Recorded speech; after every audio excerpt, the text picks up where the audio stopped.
ശ്രീ ജയചന്ദ്രൻ, അദ്ദേഹം പറയുന്ന പോലെ ഇപ്പോൾ നടക്കുന്ന അന്വേഷണം അതിൽ ശ്രീ എൻ ശ്രീകുമാർ പറയുന്നത് പോലെ ആളുകൾക്കൊന്നും മനസ്സിലാകാത്ത എന്തോ ഒരു അന്വേഷണമാണോ നടക്കുന്നത്, അതോ അദ്ദേഹത്തിന് മാത്രം മനസ്സിലാകാത്തൊരു സവിശേഷമായ അന്തരീക്ഷത്തിലാണോ? അദ്ദേഹത്തിൻ്റെ ചില നിരീക്ഷണങ്ങൾ രസാവഹമാണ്, അതുപോലെ തന്നെ കൗതുകകരവുമാണ്, പലതും ഗൗരവമാണ്. ഒരു കാര്യം വ്യക്തമാണ്, അങ്ങേയറ്റം ഗൗരവമായിട്ടുള്ള വെളിപ്പെടുത്തലുകളുണ്ട്, അതിൽ ഗൗരവമായ പരാതിയുണ്ട്. അതിലൊരാൾ ADGP ആണ്, മറ്റൊരാൾ പത്തനംതിട്ടയിലെ മുൻ SP ആണ്. ആ SP യുടെ ശബ്ദരേഖ തന്നെ വന്നു, സ്ഥലം മാറ്റുന്ന പ്രത്യക്ഷ അച്ചടക്ക നടപടിയിലേക്ക് തന്നെ പോയി. പക്ഷേ മറ്റുള്ള കാര്യങ്ങളിൽ DGPയുടെ നേതൃത്വത്തിൽ പ്രാഥമിക അന്വേഷണം, 1 മാസത്തിനകം റിപ്പോർട്ട്, ഇതെല്ലാം നമ്മൾ മനസ്സിലാക്കിയ കാര്യങ്ങളാണ്. പക്ഷേ അദ്ദേഹം പറയുന്നത് പോലെ ആർക്കും മനസ്സിലാകാത്തൊരു അന്വേഷണമാണ് DGPയുടെ നേതൃത്വത്തിൽ നടക്കുന്നത്. അതെന്താണെന്ന് അന്വേഷിക്കുന്നതെന്ന് പോലും മനസ്സിലാകുന്നില്ല എന്ന് അദ്ദേഹം പറഞ്ഞാൽ അത് ഏത് തരത്തിലാണ് താങ്കൾ എടുക്കുക? ഇപ്പോൾ കേരളീയ പൊതുസമൂഹത്തിൽ കഴിഞ്ഞ 3-4 ദിവസമായി ചർച്ച ചെയ്യുന്ന വിഷയം ഏതാണ്, അതിനെ ഗവൺമെൻറ് എങ്ങനെയാണ് അഡ്രസ്സ് ചെയ്തത്, ഈ 2 ചോദ്യങ്ങളാണ് പ്രാഥമികമായിട്ടും പ്രധാനമായും ചോദിക്കേണ്ടത്. ഈ ചോദ്യങ്ങൾ ഉന്നയിച്ചു കഴിഞ്ഞാൽ അതിന് ഉത്തരം സ്വാഭാവികമായി വരുന്നത് ഗവൺമെൻറ് തലത്തിൽ DGPക്ക് ഇക്കാര്യങ്ങളാകെ അന്വേഷിക്കുന്നതിന് വേണ്ടി DGPയെ ചുമതലപ്പെടുത്തി. പ്രിയ സുഹൃത്ത് ശ്രീകുമാർ പറഞ്ഞ ഒരു കാര്യം വസ്തുതയാണ്, ഇതിൻ്റെ അകത്ത് ADGP എന്നുള്ള പേരെടുത്ത് പറഞ്ഞാണോ അന്വേഷിക്കുന്നത്, ഇതാണ് അദ്ദേഹത്തിൻ്റെ ചോദ്യം. അങ്ങനെ പറയേണ്ടതില്ല. കാരണം അൻവർ എന്ന ഭരണകക്ഷി MLA ഉയർത്തിയ പ്രശ്നങ്ങളെ തുടർന്നാണ് DGPയോട് അന്വേഷണം നടത്തി 1 മാസം റിപ്പോർട്ട് സമർപ്പിക്കാൻ ആഭ്യന്തരമന്ത്രി കൂടിയായ മുഖ്യമന്ത്രി രേഖാമൂലം നിർദ്ദേശം നൽകിയത്. അങ്ങനെയാണ് DGP അന്വേഷണം തുടങ്ങിയിരിക്കുന്നത്. അതിൻ്റെ ഭാഗമായിട്ടാണ് ആദ്യം സംഭവിച്ചത് ADGPയോട് ഒരു റിപ്പോർട്ട് തരാൻ ആവശ്യപ്പെട്ടു. മലപ്പുറം SP ആയിരുന്നു, പത്തനംതിട്ട SP പറ്റി റിപ്പോർട്ട് കിട്ടിയതിൻ്റെ അടിസ്ഥാനത്തിൽ PHQവിൽ പോലീസ് ഹെഡ്ക്വാർട്ടേഴ്സിൽ റിപ്പോർട്ട് ചെയ്യാൻ പറഞ്ഞു മാറി നിൽക്കാൻ ആവശ്യപ്പെട്ടിരിക്കുകയാണ്. അദ്ദേഹത്തിനെതിരെ നടപടി എന്ത് വേണം എന്നുള്ളത് ഇനിയാണ് തീരുമാനിക്കാൻ പോയി. അന്വേഷണത്തിനൊടുവിലാണ്, പ്രാഥമിക ഘട്ടമാണ്. അതിൻ്റെ അകത്ത് മറ്റ് പല കാര്യങ്ങളും വരുന്നുണ്ട്. ഈ പറഞ്ഞതുപോലെ ADGPയുടെ മാത്രം കാര്യമല്ല വരുന്നത്, മറ്റ് പല കാര്യങ്ങളും അൻവർ പറഞ്ഞിട്ടുണ്ടല്ലോ. കസ്റ്റംസുമായി ബന്ധപ്പെട്ട കാര്യങ്ങൾ വരുന്നുണ്ട്, ഒരുപാട് കാര്യങ്ങൾ വരുന്നുണ്ട്. ഇതൊക്കെ അന്വേഷിക്കാനാണ് DGPയുടെ നേതൃത്വത്തിൽ ഒരു ടീമിനെ കോൺസ്റ്റിറ്റ്യൂട്ട് ചെയ്തിട്ടുള്ളത്.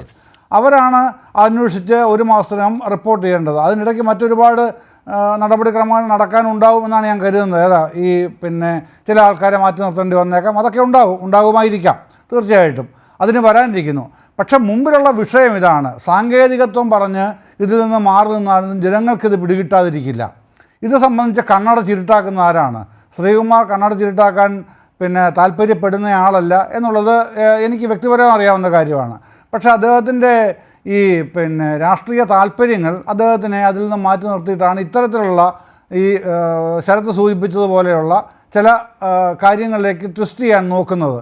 അതുകൊണ്ട് കാര്യമില്ല പ്രിയ സുഹൃത്ത് ശ്രീകുമാർ, ഇവിടെ അന്വേഷിക്കപ്പെടുന്നത് അൻവർ ഉന്നയിച്ച പരാതി തന്നെയാണ്. എന്തുകൊണ്ടാണ് ആ പരാതി അന്വേഷിക്കേണ്ടി വരുന്നതെന്നുള്ളതും കേരളീയ പൊതുസമൂഹത്തിന് അറിയാം. സർക്കാരും പാർട്ടിയും ഇക്കാര്യത്തിൽ ഏകസ്വരത്തിലാണ് ഇക്കാര്യങ്ങളാകെ അന്വേഷിക്കട്ടെ എന്നുള്ള നിലപാട് സ്വീകരിച്ചത്. ആ സർക്കാർ എന്ന് പറഞ്ഞാൽ മുഖ്യമന്ത്രി മാത്രമല്ലല്ലോ, മുഖ്യമന്ത്രി അടങ്ങുന്ന മന്ത്രിമാർ ഉൾപ്പെടുന്നതാണ് സർക്കാർ, എല്ലാ ഘടകകക്ഷികളും ഒക്കെ അതിൻ്റെ അകത്ത് വരും. പാർട്ടി എന്ന് പറയുന്നത് മുഖ്യമന്ത്രി കൂടി ഉൾപ്പെടുന്ന പാർട്ടിയാണ് കേരളത്തിലെ CPM പാർട്ടി നേതൃത്വം. അപ്പോൾ CPM പാർട്ടി നേതൃത്വവും സർക്കാരും കൂടെ ചേർന്നാണ് ഇത്തരത്തിലുള്ള കാര്യങ്ങളാകെ അന്വേഷിക്കണമെന്ന് പറഞ്ഞ്, അതാണ് ഗോവിന്ദൻ മാഷ് പരസ്യമായി പറഞ്ഞല്ലോ, അന്വേഷിക്കും, അൻവർ ഉന്നയിച്ച പരാതികൾ അന്വേഷിക്കും. മറ്റൊരർത്ഥത്തിലാണെങ്കിൽ അല്ലെങ്കിൽ മറ്റൊരു വിധത്തിലാണെങ്കിൽ സാധാരണഗതിയിൽ പാർട്ടി സെക്രട്ടറിമാർ എന്താണ് ചെയ്യുക, നമ്മുടെ മുമ്പിലുണ്ടല്ലോ.